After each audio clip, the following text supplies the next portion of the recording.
Sayın teknisyen bir saniye.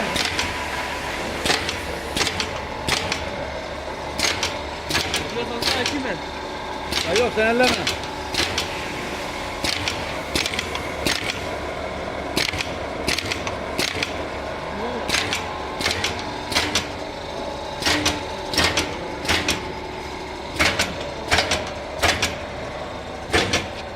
En son ben dedime geldim. Ben dedim 14 kuş bakalım arası yok ya.